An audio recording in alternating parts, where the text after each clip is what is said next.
Good morning, traders and investors. Roger Scott here, Senior Strategist for Wealth Press. Today's Thursday. It's June 1st.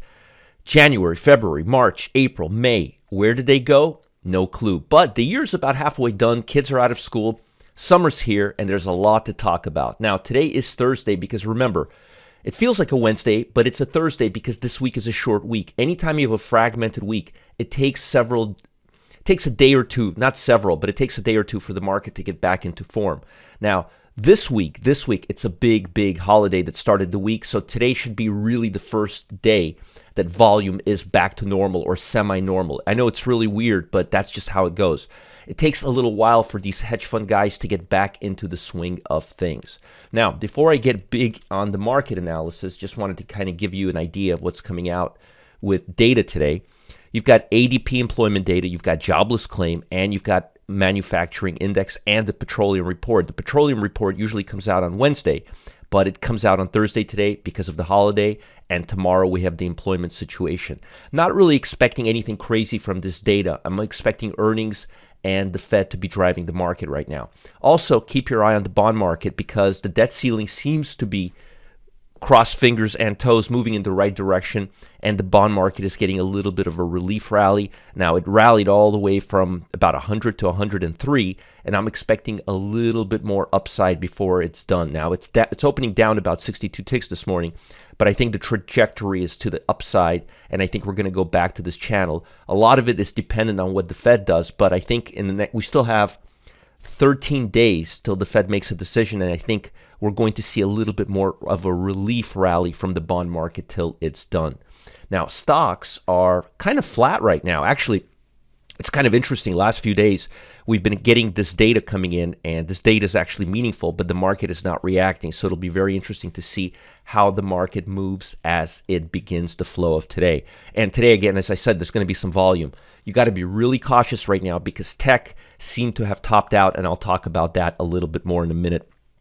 But I think tech was really excited about the Fed pausing interest rates, but there's a little bit of a wrinkle, and I want to talk about that today as well. And I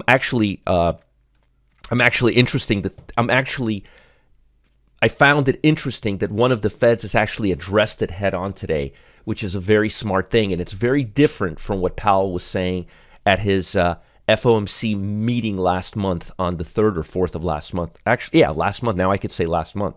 So market participants cheered the passage through the U.S. House of Representatives of a bill to suspend the debt ceiling. The Republican-controlled House of Representatives voted in favor of a bill to suspend the $31.4 trillion debt ceiling late Wednesday, pushing it forward to the Senate for consideration. We'll have to see how that goes. Wednesday's trading, now here's where things get murky. Advanced Auto Parts, and this is one of the biggest suppliers of auto parts, it had really bad numbers. And the problem is this may be impacting other stocks like AutoZone, other auto suppliers, because interest for parts is down, which means interest for used cars could be going down as well, which could be impacting the economy. But this is huge, 35% tumble, 35% after the parts retailer cut its dividend by 83%. Hewlett-Packard, a tech stock, plunged more than 7% after reporting weaker than expected revenue guidance. Intel, on the other hand, did beautifully. Top percentage gainer, and blue chip, the company said it expects second quarter revenue to be at the upper end of the range. I'm not a big fan of Intel right now. They've really lost their vision last few years, in my opinion. Economic data on yesterday, showed that job openings unexpectedly rose to 10.103 million in April, stronger than expected of 9.775 million, pointing to a persistent strength in the labor market. At the same time, the U.S. Chicago PMI came at 40.4, weaker than expected. Now, here's where things get interesting. And this is the first Fed who actually addressed the real issue. Now, remember how Powell was trying to make it look like he was going to pause rates because they don't need to be going higher? Well, remember what I said? If they do it, they just want to wait and see what happens. That's the only reason they would do it, and I'm not even sure they're going to do it. So look at what Harker said yesterday. He said the central bank really should skip, not pause. It's a big difference. Skipping and not pausing. Now, why couldn't Powell say that? There's a big, big difference between skipping and pausing. Skipping is what you do when you want to wait and see, when you want to see how things go. That makes a lot of sense. Pausing makes no sense because pausing infers that the worst is behind us, which is what he was trying to say. But the minutes did not say that. So he was completely blowing smoke up our you-know-what and or peeing on our leg and telling us it's raining. And this is the truth. Skip is possible because they can always go 0.25 higher later in the year. The year is only 6 months over. January, February, March, April, May. Yeah, I mean, we're only in our 6th months. There's plenty of time. Skip means, well, let's see what happens. Is the economy going to get really bad, or is the economy going to stay inflationary? The fact that it's going to become peachy and it's just not on the table. So I think skipping is a smart move, using that language instead of pausing. Smart, I like that. I'm giving him kudos. Harker, as monetary policy was close to being restrictive, I think we can take a bit of a skip for a meeting. Just a skip, because things are not getting better, they're getting worse. They want to see if things are going to continue getting worse. At its upcoming meeting in June, to give policymakers more time to assess data. Now that's being honest. They need to wait and see what happens, because remember, all of this stuff is lagging. That makes a lot of sense. At the same time, Jefferson warned that such a decision shouldn't be interpreted as the end to rate hikes. Thank you. They're starting to see that Powell is just not telling people the truth because they're trying to be clear here, because Powell is not. Folks, we are stuck in a inflationary environment, whether you like it or not. And now there's almost a 70% chance of no hike and a 32% of a 25 basis point rate hike. Now, this number went higher, and I think this number is going to go to about 40, maybe 50%, maybe even higher. Keep your eye on these stats. Today, we're focusing on the manufacturing data that's coming out and also ADP employment data and initial jobless claims, which started rising, but then kind of started falling off again as well. Europe is up a little bit as investors digested a lot of important regional data and welcomed U.S. lawmakers' vote to approve the U.S. ceiling bill. Thursday's data showed that Eurozone headline inflation eased more than expected in May amid lower energy costs, which is partly driven by China's lack of strength, while underlying inflation slowed. Now, China today ended flat, even after data showed the country's factory activity swung to surprise growth in May. A private sector survey on Thursday showed that the Chinese manufacturing sector grew more than expected in May, driven by improved production and demand. That's really good news. We could use that. Japan closed higher today as strong economic data and progress towards averting a U.S. debt default boosted market sentiment. And we're seeing that in the U.S. as well on blue chip stocks, not tech stocks. Data on Thursday showed that Japanese capital spending in the first quarter increased at the fastest rate since 2015. Wow, pointing to a potential upwards revision for the first quarter. I'm telling you, this new prime minister, he's going to tighten things up over there. Also, private sector survey showed that Japan's factory activity expanded in May for the first time in 7 months. That's amazing. Now, today, you've got earnings on several companies, which I'm going to talk about in just a minute. So first of all, AVGO is coming out with earnings. Now, let's look at that for a minute. Now, I don't know if these stocks are coming out with earnings later in the day or now, but I just want to show you this. This is not happiness. And if I were you, the only bet I would be making, if you're making a bet on this stock, would be to the downside, because the upside parabolic move is really, really high. And the stock would have to overcome huge barriers, like from 600 to 900. So I don't think it's going to do that. And if it is, be really, really cautious. But in my opinion, the only way to trade this is to the downside. Now, I'm not a big trader before earnings, but I'm just telling you what's going on right now. Dollar General is reporting today. Let's look at Dollar General. Dollar General has been taking it on the chin. Now, the trend is down. Watch the stock last hour of the day, but remember something interesting. The stock is already probably reported, and it's already down about 9%. If it hasn't, boy, oh boy, watch out. But this stock looks like it's going to go down. Don't touch this at all. Lulu, one of my favorite companies, and that one that's been constantly outperforming, is reporting earnings today. The trend has been strongly down. The stock is very, very choppy. It's oversold right now, and I would watch it end of the day. And if you see a really strong rally coming in, that may be upside. The stock does have a tendency to surprise investors. The next stock is Dell. Now, I'd be really cautious with with computer stocks right now. This stock lost value yesterday. It's down right now, but it's been trending higher. It's oversold. It's in an uptrend. This is definitely a stock I want to watch towards the end of the day, and I want to start seeing if it starts filling this gap towards the end of the day. If it doesn't start filling this gap towards the end of the day, I would just leave it alone. But that's my opinion on that. And GameStop, man, oh man, oh man.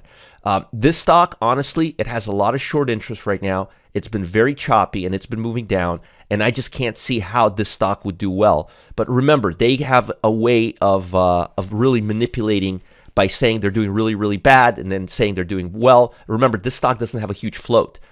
Matter of fact, if you look at this stock, you'll see it only has 7 billion shares of market cap, so it can move. Now, consumer stocks are not really my favorite right now, so I would only be watching this for downside territory towards the end of the day. And last but not least, Five Below. This one's coming out with earnings as well. This one seems oversold. I have no opinion on the stock. We're going to talk about this in the VIP room, but it is getting a little bit oversold in the short term. Now, let's look at some sectors. I want to show you something interesting. So here you have all 11 sectors. Notice technology is moving down, right? It started moving down. Look at the stocks that rallied based on that. Look at utilities yesterday. Look at consumer staples. For the first time, they held their own. And look at, where is it? And look at healthcare. So it's clear to me that as these consumer discretionary, as technology, which I think is going to continue moving lower, and as communication sectors pause in their rise, I think we're going to see some market cap moving into healthcare, utilities, and consumer staples. I really like those sectors right now. Matter of fact, I would be putting money in the utility sector. I think it's a little overdone right now, and the healthcare sector. If I had to choose between them, I'd probably go with healthcare because it's more neutral to the current market conditions. The healthcare, let's just go here with healthcare. What's going on here? Why is my stuff stuck here? There we go.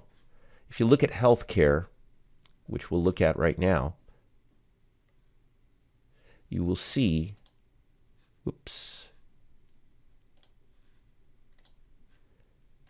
that it looks like it has bottomed out, or it just doesn't have much more downside to go. So I really like XLV right now. I like the healthcare sector quite a bit. I think it's going to start moving higher. I think it has bottomed out over here. I mean, look at this. I think it really has bottomed out, and I think it's going to start moving higher. And as far as options, you don't want one-day options. You want to go about 50 days out and hold these for about 20 days. If no luck in 20 days, then we roll it up to the 915. There's plenty of liquidity and open interest. They're at about 128 right now. I would just go with the 128, maybe the 129, somewhere right in this ballpark right here. The 129 has excellent liquidity, but once they open, they'll both have really good liquidity. Now, if we start dropping below this level, you probably do not want this trade. But if we stay above this level, that's very, very beneficial for us, in my opinion. So I like the healthcare. I think healthcare is bottoming out. I don't think there's going to be that much more downside. And I think it's a good opportunity to start looking into it, especially with the level being more oversold than we've seen since this downside fiasco right here. And then it rallied back up. So I like healthcare quite a bit right now. Now, I've talked about earnings. I talked about things we've got ahead. I talked about my favorite ETF and option pick because it's Thursday. But I've got something really important for you. And no, I always want you to subscribe to the YouTube Wealth Press channel, like our videos, but I've got something really important for you. Folks, I've been trading for over 3 decades. And in that time, I've seen a lot of different trading strategies come and go. But one strategy that's consistently outperformed the market is one I call the M spike. That's right, the M spike. The M spike is a very unique pattern that has been found on any chart, and it's a sign that a stock is about to make a big move, either to the up or down. It works both ways. I'm hosting a free boot camp today. That's right, a free boot camp training session at 1 p.m. Eastern Time.